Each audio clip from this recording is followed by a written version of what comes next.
అయితే సార్ ఐఏఎస్లు అంటే లాస్ట్ టైమ్ 3 lakhs మెంబర్స్ ఎన్నో అప్లికేషన్స్ వచ్చాయని విన్నాను. ఈసారి ఇంకా దాని గురించి అంటే దీని మీద అవేర్నెస్ పెరగటం కానీ, లాస్ట్ టైం 2024లో తెలుగు రాష్ట్రాల నుంచి ఎక్కువ మంది సెలెక్ట్ అవ్వటం కానీ, మన తెలుగు రాష్ట్రాలలో దీనిపైన ఒక అవగాహన పెరిగి ఇంకా ఎక్కువ మంది దీని మీద కాన్సన్ట్రేట్ చేస్తున్నారు. అవును, ముందు ఒక ఇంకా మహాయుద్ధం, ఒక మహాయుద్ధం. అంతే అంతే. ఈ యుద్ధంలో ఈ యుద్ధంలో నువ్వు గెలవాలి అంటే నీకు ఉండాల్సిన 5 అస్త్రాలు ఏంటి? 5 అక్షరాల్ని పాంచజన్యం పూరించినట్టుగా చెప్తాను. నాగాస్త్రము, వరుణాస్త్రము, పాశుపతాస్త్రము అలాగే. ఓకే. మొట్టమొదటి అస్త్రం ఈ సివిల్ సర్వీసెస్ ప్రిపరేషన్లో ఏంటంటే, నువ్వు ఎన్ని సంవత్సరాలు ఇక్కడ ఉంటే అన్ని సంవత్సరాలు టైంని యూటిలైజ్ చేసుకోవడం. దాన్ని యూటిలైజేషన్ ఆఫ్ ద టైం అంటా. నేను టైం మేనేజ్మెంట్ అనే పదం కూడా వాడను. Utilisation of the time. Utilisation of the time అనే పదం ఎందుకు వాడతానంటే మాధురి, టైం మేనేజ్మెంట్కి యూటిలైజేషన్కి తేడా చెప్తా. ఓకే. మార్నింగ్ 6 నుంచి 8 వరకు చదవము, 9 నుంచి 10 వరకు చదవము, time table. Time management. Time utilization అంటే చెప్తాను మీకు. నువ్వు బ్యాంక్ వెళ్ళావు, బ్యాంకులో కూర్చున్నావు, ఏదో మేనేజర్. నేను మాట్లాడుతుంది యాస్పిరెంట్. ఎడ్యుకేషన్ లోన్కి వెళ్ళాడా, పర్సనల్ లోన్ కోసం వెళ్ళాడా, అకౌంట్ ఓపెనింగ్కి వెళ్ళాడా, ఏదైనా. సో బ్యాంకులో కూర్చున్నాను నేను, యాస్పిరెంట్ అనుకుందాం. ఏంటంటే మేనేజర్ ఎప్పుడవుతాడో, ఏ మేనేజర్ అందరూ అని తిట్టుకుంటూ కూర్చోవడమో, లేకపోతే కనుక రీల్స్ చూసుకుంటూ ఒక ఆవిడేమో డ్యాన్స్ చేస్తూ ఉంటుంది, మిసాల పిల్ల ఆ పాటకి డ్యాన్స్ చేస్తూ ఉంటే ఓ నువ్వు చూసేస్తూ ఇలా గడుపుతున్నావా? నేను కూర్చున్నది ఇప్పుడు స్టేట్ బ్యాంక్ ఆఫ్ ఇండియాలో. అసలు స్టేట్ బ్యాంక్ ఆఫ్ ఇండియా ఎప్పుడు వచ్చింది? నేషనలైజ్ ఆఫ్ బ్యాంక్స్ ఎప్పుడు జరిగింది? బ్యాంకులు ఎన్ని రకాలు? ఈ మధ్యన మెర్జర్స్ ఆఫ్ బ్యాంక్స్ అంటే ఏంటి? రిజర్వ్ బ్యాంక్ అంటే ఏంటి? ఎస్ఎల్ఆర్ అంటే ఏంటి? సిఆర్ఆర్ అంటే ఏంటి? బ్యాంక్ రేట్ అంటే ఏంటి? రెపో రేట్ అంటే ఏంటి? రివర్స్ రిపోర్ట్ అంటే ఏంటి? బ్యాంకులో డీడీ అంటారు, చెక్ అంటారు, చెక్ డీడీ తేడా ఏంటి? మనం ఐఎంపిసి అంటాం, ఐఎంపిఎస్ అంటే ఏంటి? యూపీఐ పేమెంట్స్ అంటే యూపీఐ పేమెంట్స్ అంటే ఏంటి? నేషనల్ పేమెంట్స్ కౌన్సిల్ అంటే ఎన్పిసిఎల్ కార్పొరేషన్ అంటే ఏంటి? అసలు వీటిలో ఉన్న అనేక రకాలేంటి? నెఫ్ట్, ఆర్టీజీఎస్ లేకపోతే కనుక ఐఎంపిఎస్ తేడా ఏంటి? ఇన్ని రకాలుగా కనుక నువ్వు మేనేజర్ గారు వచ్చేలోపు రివైజ్ చేసుకుంటేనో, తెలుసుకుంటేనో, అర్థం చేసుకుంటేనో ఉంటే, డిపెండింగ్ ఆన్ సిచ్యుయేషన్, దాని యూటిలైజేషన్ ఆఫ్ ద టైం అంటాను నేను. కాబట్టి అప్పుడు నువ్వు వంటింట్లో కూర్చున్న ఐఏఎస్ ప్రిపేర్ అవుతున్నట్టే, పేరెంటానికి వెళ్ళిన ఐఏఎస్ ప్రిపేర్ అవుతున్నట్టే, జాబ్కి వెళ్ళిన ఐఏఎస్ ప్రిపేర్ అయినట్టే, సినిమా హాల్లో కూర్చున్నా కూడా ఐఏఎస్ ప్రిపేర్ అయినట్టే. నువ్వు అది మానేసి నువ్వు ప్రశాంతంగా ఏదో నేను చెప్పినట్టుగా ఐఏఎస్ ప్రిపరేషన్ వేరు, జీవితం వేరు అనుకుంటావో, ఆయుధం నెంబర్ 1 పాయే. సో నేను చెప్పగలిగేది మొట్టమొదటి ఆయుధం నెంబర్ 1 ఏమిటి అని అడిగితే, ఒకటే ఒక మాటలో చెప్పాలి అంటే, సింపుల్గా చెప్పాలి అంటే, utilisation of the time. Time management అనే పాత కబుర్లు తీసాయి, పాత చింతకాయ పచ్చళ్ళు తీసాయి. యూటిలైజేషన్ ఆఫ్ ద టైం నీ మొదటి ఆయుధం అవ్వాలి. 2, selection of the books or the resources. Too much books నీ దగ్గర ఉంటే అనే ఆయుధం పాయ. ఏ బుక్స్ ఉండాలి, ఎగ్జాక్ట్లీ ఏ బుక్స్ ఉండాలో అవే ఉండాలి. ఏ ఉండకూడదు, తీసుకెళ్ళి హుస్సేన్ సాగర్లో పాడే, లేదా దానం చేసే. అనవసరమైన పుస్తకాలు పెట్టుకో. ఈ బుక్స్ లిస్ట్ అనేది ఎవరికి వారికి వ్యక్తిగతమైనది. అన్నయ్య తమ్ముడు ఇద్దరు ఒకేసారి ప్రిపేర్ అవుతుంటే ఇద్దరికి ఒకటే బుక్స్ లిస్ట్ ఉండద్దు. కామన్ బుక్స్ లిస్ట్ లేదు, అయిపోయింది ఆ జమానా. ఈ బుక్స్ లిస్ట్ వేరు, ఆ బుక్స్ లిస్ట్ వేరు.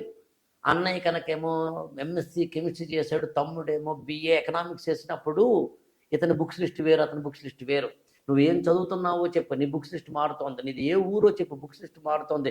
నువ్వు వివాహితుడువో అవివాహితుడో చెప్పు, బుక్స్ లిస్ట్ మారుతోంది. నువ్వు రోజుకి 3 గంటలు ఇవ్వగలవా, 30 గంటలు ఇవ్వాలి, నీ బుక్స్ లిస్ట్ మారుతోంది. ఎస్, నీ బుక్స్ లిస్ట్ మారుతోంది. కాబట్టి అనవసరంగా చదవకూడదు. అందుకని మొదటిదేమో యూటిలైజేషన్ ఆఫ్ ద టైం, రెండవదేమో ప్రాపర్ బుక్స్ లిస్ట్. దాన్ని నేను individual customized ultra books list అని చెప్తాను. యాక్చువల్గా నీకు మాత్రమే పరిమితమైన పుస్తకాల లిస్టు. మూడవది మ్మ్. మెంటార్ని ఎలా ఎంచుకున్నావు అన్నది నీ ఆయుధం నెంబర్ 3. ఓకే. మెంటార్ ఒకరు ఉండి తీరాల్సింది. కోచింగ్ తీసుకోమా, కోచింగ్ ఉండాల్సిందే, అంత డౌట్ లేదు. నేను ఫస్ట్ ప్రయారిటీ కూడా కోచింగ్లో ఆఫ్లైన్ ఇస్ ద బెస్ట్ అంటాను. ఆఫ్లైన్ కుదరని వాళ్ళకి ఆన్లైన్ అంటాను. ఆన్లైన్ కుదరని వాళ్ళకి మెంటార్ అంటాను. సెల్ఫ్ స్టడీ మాత్రం వద్దంటాను.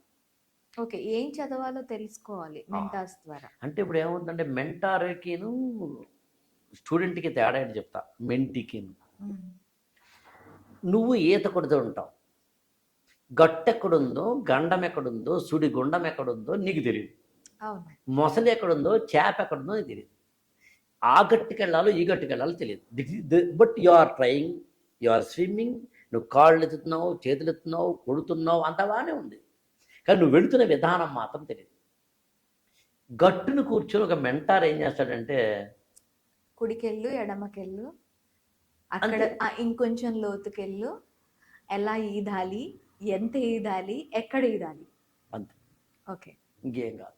ఇలా వద్దు అలా, అలా వద్దు ఇలా, ఇలా వద్దు అలా, అలా వద్దు ఇలా. సార్, మెంటార్ సెలెక్షన్ లో మనకి ఎవరు అంటే ఇప్పుడు మెంటార్ అని అంటున్నారు, కొంతమంది వాళ్ళ ఫ్యామిలీ మెంబర్స్ నుంచే మెంటార్స్ ని తీసుకుంటారు. వాళ్ళు నాకు మెంటార్స్, వాళ్ళ వల్ల నేను ఇలా ఎదిగాను.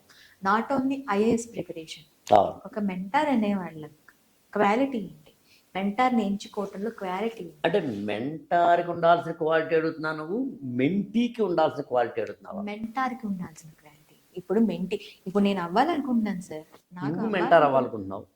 నేను మెంటార్ అవ్వాలి కాదు, నేను మెంటీని అవ్వాలనుకుంటున్నాను. నాకు మెంటార్ చేసే వాళ్ళు ఎలా ఉండాలి, వాళ్ళకి ఏం తెలిసి ఉండాలి ఫస్ట్ ఆఫ్ ఆల్? నేను ఒక మెంటార్ని ఎంచుకోవాలి అంటే మెంటార్కి ఉండాల్సిన క్వాలిటీస్ని నేను అబ్జర్వ్ చేసే విధానం ఎలా ఉండాలంటే, నా ఫీల్డ్లో అతనికి అనుభవం ఉందా లేదా, ఎస్, ఉంటే ఎంత ఉంది. ఇక్కడ మన ఐఏఎస్ రిలవెంట్గా ఒకసారి కేస్ స్టడీగా తీసుకుంటే, నేను ఒక స్టూడెంట్ని అయితే నేను ఎంచుకోవాల్సిన మెంటార్కి ఎంత అనుభవం ఉంది, తల పండినోడా, జుట్టు తెల్లబడినవాడా కాదా. నిన్న మొన్న ఫీల్డ్లోకి వచ్చి నువ్వు మీసాల నూతన వాళ్ళనే తప్పడట్లేదు. ఇక్కడ ఏజ్ని బట్టి మాట్లాడట్లేదు. What exactly I'm speaking, the experience is that. Okay, that is the first. రెండు వచ్చేసి ఏంటంటే, what exactly the communication is doing, how dealing, నీతో ఎలా మాట్లాడుతున్నాడు. మూడు, మెంటార్కి ఈగో ఉండకూడదు, అహంకారం ఉండకూడదు. నేను చెప్పిందే మాధురి నువ్వు చేయి అన్నవాడు గొప్ప మెంటార్ అవ్వడు. మాధురి నువ్వు చెప్పింది రైటే, ఓ పని చేద్దాం, ఇలా వద్దు అలా చేయి, అలా వద్దు ఇలా చేయి అన్నవాడు మెంటర్ అవుతాడు. ఓకే. మెంటార్కి మెంటీకి ఒక డెమోక్రాటిక్ డైలాగిక్ సెటప్ ఉండాలి. నాకు తెలిసి అంటే నేను ఫ్రెండ్ లా ఉండాలి అంతే. నాకు తెలిసి నేను ఏనాడు స్టూడెంట్ని తక్కువ చేసి మాట్లాడను. వాళ్ళు ఎప్పుడైనా చిన్న చిన్న సిల్లీగా ఉన్నప్పుడు కొంచెం తండ్రిలా మందలిస్తానేమో తప్ప, నెవర్ నేను అండర్ ఎస్టిమేట్ చేయను స్టూడెంట్. నీకేం తెలియదు, నేను చెప్పింది విను అన్నం. అప్పుడప్పుడు ఏంటంటే, ఇప్పుడు కళ్ళకి గంతలు కట్టకపోతే గుర్రం ముందుకు వెళ్ళదు. అందుకని పక్క చూపులు చూడకుండా, woods are lovely dark and deep but I have promises to keep and miles to go before I sleep అని రాబర్ట్ ఫ్రాస్ట్ కవిత రాస్తాడు. Woods are lovely dark and deep, చుట్టూ ప్రకృతి ఎంత బాగుందో. Woods are lovely dark and deep but how to, నేను చాలా దూరం వెళ్ళాలి బిఫోర్ ఏ స్లీప్. నేను నిద్రపోయేలోపు కాదు, నేను చనిపోయేలోపు చాలా దూరం వెళ్ళాలి. కాబట్టి నేను దూరం వెళ్ళాలి అంటే పక్క చూపులు చూడకూడదు. ఓకే, అలా పక్క చూపులు ఎవరిని చూస్తుంటే దానికి మెంటార్ కాదు, బెత్తం పట్టుకుంటానేమో తప్ప, లేకపోతే డైలాగిక్ అండ్ డెమోక్రాటిక్ వెళ్ళని ఉంటారు. అంతే సార్, ఎందుకంటే టైం వేస్ట్ చేయదు, ఆ టైం నీకు చాలా ఇంపార్టెంట్. రెండు, మెంటార్కి అప్డేషన్ ఉండాలి.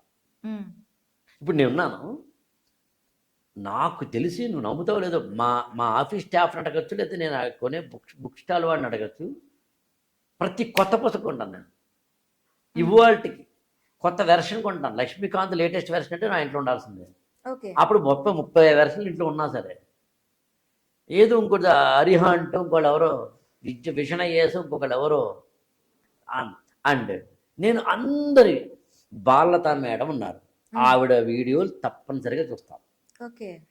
మరి కాంపిటేటర్ అనుకుంటే ఎవరి కాంపిటేటర్ కాదని నమ్ముతాను నేను. మిగతా లా ఎక్సలెన్స్ వాళ్ళది ఏకేఎస్ అంటే నాకు అది నా ఉదాహరణ చెప్పా. మిత్రులు అందరూ ఉన్నాయి యాక్చువల్గా అమిగో లేకపోతే అనలాగ్ అంటే what I want to convey all coaching సెంటర్లు అందరివి కూడా నేను వింటాను, చూస్తాను, అబ్జర్వ్ చేస్తాను. వాళ్ళలో ఎవరైనా మంచి వీడియో పెడితే ఫోన్ కూడా చేస్తాను. కాంపిటీషన్ ఎందుకు అనుకోవట్లేదు అంటే నేను కోచింగ్ సెంటర్ పెట్టలేదు, నేను ఈ గురుకులం పెట్టాను. నేను ఈ గురుకులం పెట్టాను, నా కోచింగ్ సెంటర్ కానే కాదు. నేను కోచింగ్ ఇవ్వటం లేదు, నేను ర్యాంకర్ల పేర్లు వేసుకోను, నాకు ర్యాంకర్లతో పని లేదు. నేను అందుకే స్టూడెంట్ నా దగ్గర జాయిన్ అయినప్పుడు ఒక సెల్ఫ్ డిక్లరేషన్ ఫామ్ రాయించుకుంటా. ఆకళ్ళ గారు నాకు ర్యాంకులు ఇస్తారనే హామీ ఇవ్వలేదు, ఇది తెలిసే జాయిన్ అయ్యాను, గొడవలేదు. అంటే what I want to convey నేనేం చెప్పొచ్చానంటే మెంటార్ అనేవాడు అప్డేట్ అవ్వాలని. మార్కెట్లో ఎక్కడ ఎవరు ఏమిటి తెలియాలి. సో మెంటార్ని సెలక్షన్ చేసుకోవడం అనేది మూడవ ఆయుధం. మొదటిది యూటిలైజేషన్ ఆఫ్ ద టైం ఆయుధం, రెండవదేమో సెలక్షన్ ఆఫ్ ద బుక్స్ ఆయుధం, మూడవదేమో సెలక్షన్ ఆఫ్ ద మెంటార్ ఆయుధం. నాలుగవది వెరీ వెరీ ఇంపార్టెంట్ ఆయుధం ఏంటి అంటే డైరీ రాయడం.